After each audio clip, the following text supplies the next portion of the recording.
our subscribers, they'll tell you how you can fix your problem. So if Wi-Fi is not working on your iPhone, so how you can also fix it. So for fixing it, first thing, just go to the settings, just open the settings. In the settings you need to find Wi-Fi, so just open it, just try to turn it off, wait a second, and just turn on again. So also you can try to choose your network and just choose forget this network.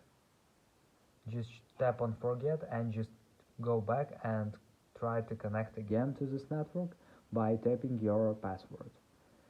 So if it doesn't help you, you can also just try to turn on airplane mode, wait a second, and just turn it off. So another thing you can try to restore your Wi-Fi router, so sometimes it also helps.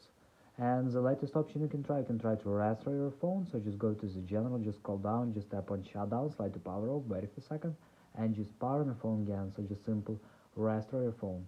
So thanks for watching, have a nice day, subscribe to my channel, click like, and goodbye.